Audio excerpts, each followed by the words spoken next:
Rock and roll, let's go.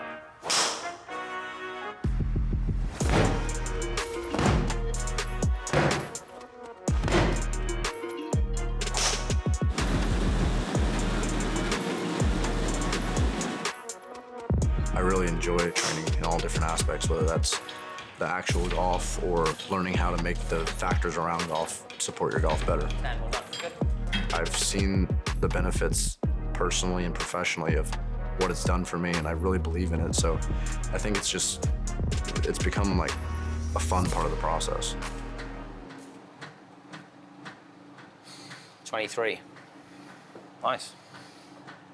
So basically, like, that was something that Will's breathing coach wanted us to implement. It's a new component. So basically, he's exhaling and then he's taking as many steps as he can until he has to take a breath again. And this is something that his coach, breathing coach, came up with that we wanted to implement within our plan, just to kind of really challenge his nervous system, make sure he's in where he needs to be and where he can really control his sympathetic versus parasympathetic. So that's something we're trying to implement. It's a newer thing for us, and we're seeing a good response so far. 22. Go at 7, mate, please. A lot of my theories behind is for my building up my mental capacity, not so much physical, but if I can learn how to manage the stress a little bit better here and create a higher capacity for it on the golf course, then I feel like I'll have a better chance to compete.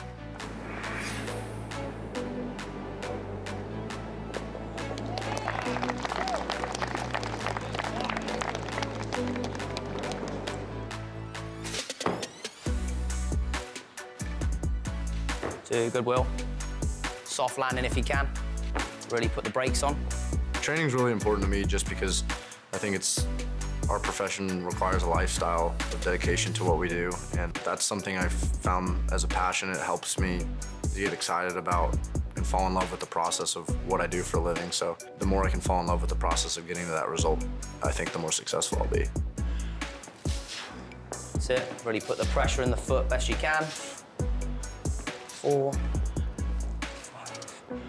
6, good, Will, nice. 7, there's 8, mate. Shoes off, mate, if you would. We're gonna do the big toe drill. So something we've been working on with Will is pressure in the feet. So we've been working on heavily trying to get this big toe involvement with balance and communication to your nervous system from a stability standpoint is huge. So we've been trying to implement more of that, which has helped his chain in the loading component of his swing. Again, think about those 3 points, Will, best you can. Will has a tendency to want to go out to that left side. So we're trying to get a little bit more action, so I'm applying tension here for him to be able to push down in that position. I started working with a doctor last January because I just felt like the gap between how I was at home and on the road was pretty big. Trying to figure out how to bridge that gap a little bit better. We found that the more sleep I got, the more I was recovering and resting. It actually had a negative effect on me. So just doing, even if it's a minute or 2 a day of spiking my system. And go. We've seen the data change drastically over the last 5 or 6 weeks back to kind of where I know I can be. And creating that capacity, I feel like can provide room for growth and a little bit more success over a long period of time.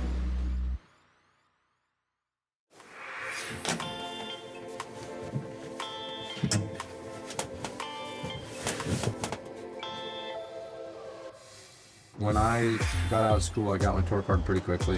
I was out there for like a year and a half and lost my tour card, and just kind of looked at myself in the mirror and was trying to think of ways that I could feel like I elevated my mentality and be more consistent as a human being, which would allow me to be more consistent as an athlete. I felt like I could do a better job mentally if I was better prepared physically. And I started reading about the benefits of infrared sauna and cold exposure and what it can do chemically for your brain and for your body, and started believing a little bit more in that. And I've seen a lot of benefits over the last couple of years, and I've become a big believer. I feel like my energy level is really high at home.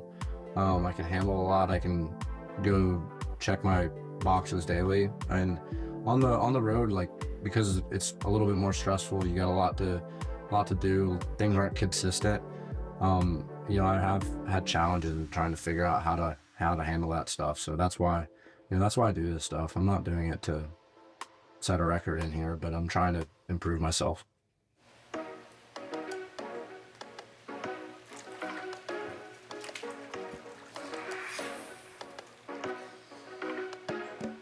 Like this comes in waves. Like the first 30 seconds are hard, and then it gets easy for me, and then like right now I'd like to get out, but you know, learning how to overcome that stuff. I think the more I can practice that stuff and resist the ability to, you know, kind of give up on myself is how I'd word it. Like understanding the kind of the mental battle when you get in here, learning how to overcome things, and again, like seeing you progress your capability to be in here, it boosts your confidence to be able to overcome kind of challenges. The most important thing is finding the mix of things that work for me. I can't override my performance with just, you know, working out a ton ain't gonna help me play great golf. Going and playing every day isn't gonna help me play great golf. I have to figure out a formula that works for me, and that's an ever-evolving process. I think I'm a great competitor. Like I don't ever give up. I've never had an issue giving up on myself.